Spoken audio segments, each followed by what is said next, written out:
Hello and welcome to Organic Edible Garden. Yay, the sun's finally shining and it's warming up, which means it's time to put in my tomatoes. People often say you've got to have your tomatoes in by Labour weekend or earlier, but for me it's the other way around. If I can put my hand in the soil and it feels comfortably warm, I know it's time to put in my tomatoes.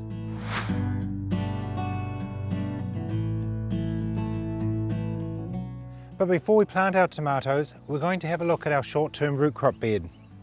The fennel that we planted is sizing up now and is almost ready to harvest. The dianthus are flowering well, attracting the beneficial insects. Our red bulbing spring onions are growing really well and I can start using them now. The beetroot that we planted from the punnets, the cylindra, that's already sizing up and it's almost ready to use, whereas our baby beets at the end are just starting to form a bulb. But it's our daikon and our turnips we need to have a look at. They're growing really well, but they're going to need a second thinning now, and those thinnings we can use in our salads. Now with things like the daikon, which gets really large, I don't want them to touch each other, so I'm going to try and pull every second one out and give them a bit of space. And even at this size, I can wash them and use them as baby radishes in a salad. And I'll do the same for the turnips too.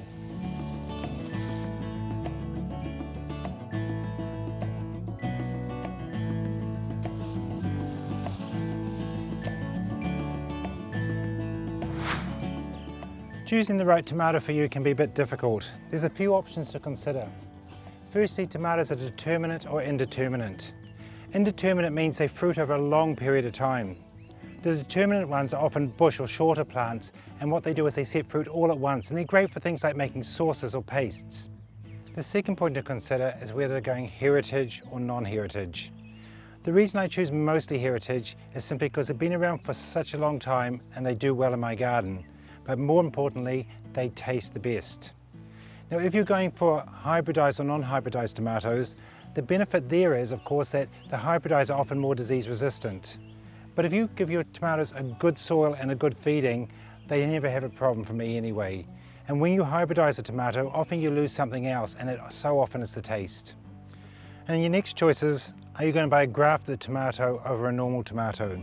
The thing about a grafted tomato, it does grow huge, and often if you've only got a small space, you can only have one variety.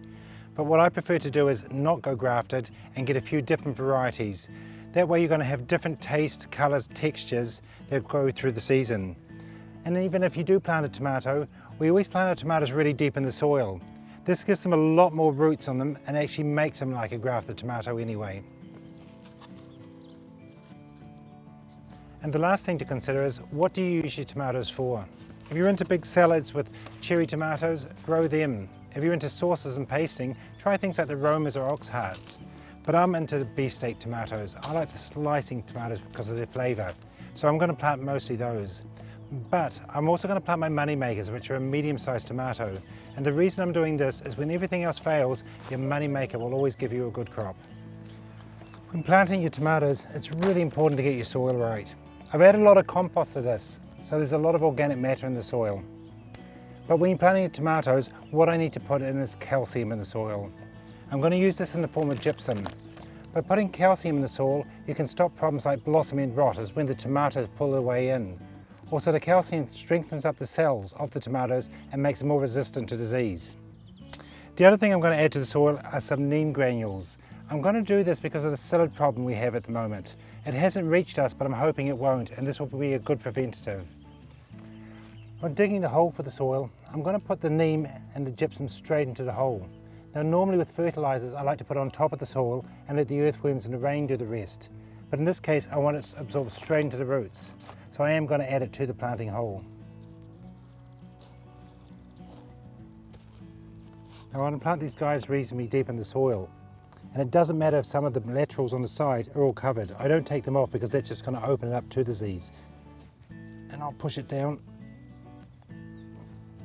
And it's done its thing. The reason I'm using gypsum rather than lime in the soil is because the gypsum does not affect the pH of the soil. And by putting lime, it alkalizes the soil, and tomatoes naturally like a slightly acidic soil.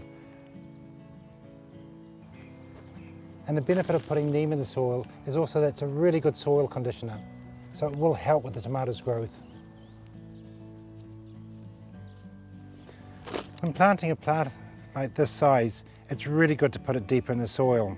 Now I'm going to plant it about up to here, which will all turn to roots. Now if you're in a raised bed and you don't have a deep garden, you can actually turn it sideways and cover this area here with soil, and then the plant will go towards the light. Now I'm putting these guys on the old bean trellis. The reason I'm doing this is because I really like the fact that I can tie them on without having any problems. But if you are doing it with a stake in the ground, make sure it's quite a strong stake, and always put the stake in before you plant the tomato. Afterwards you can damage the roots. And if you're using a stake, try and use a bigger stake as possible. When it's got a lot of fruit on, it gets quite heavy, and in the wind it can snap the stake. If you're using bamboo poles, it's really good to do a teepee and maybe put 5 or 6 together and tie it at the top. So it doesn't matter which way the wind blows, it gives it a lot of strength.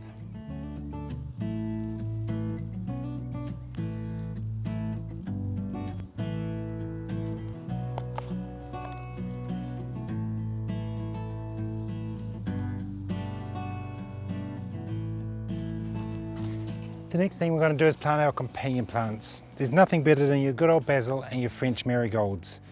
And we're also going to plant some chia plants. And chia is just Salvia hispanica, which means it's a sage family. And the thing about sage families, they've got these great blue flowers that attract the bumblebees and the normal bees to your garden. So they'll go at the end of the row because they grow taller. It's important that we put companion plants that don't outgrow the tomato, because we still want a lot of air movement through here. The basils I'm going to put in are not necessarily for culinary use. I want them to start flowering, and it's those flowers that attract the beneficial insects to the garden. Also, the flowers can be used in salads. They actually taste better than the leaves themselves.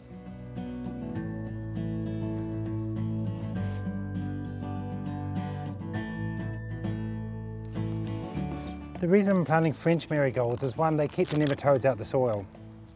The second reason is they do attract beneficial insects, but their little orange and yellow flowers are really tasty and great in a salad. I'm going to plant one between each of the tomato plants, and these will start flowering in probably in about 2 weeks.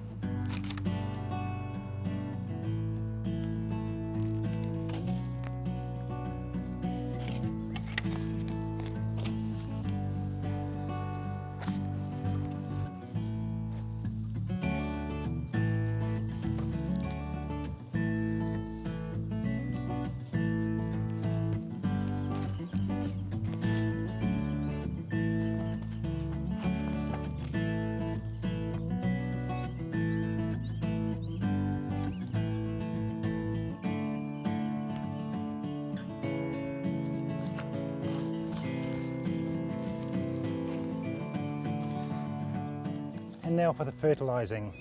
Now I'm going to give these guys a bit of sheep pellets. And the thing I love about sheep pellets is they're a really slow released animal manure. I'm not going to give them a high boost of nitrogen because I just don't want all this leafy growth to come out. The other thing I'm going to give it is some rock dust, and this will make them just stronger and give them better flavoured tomatoes.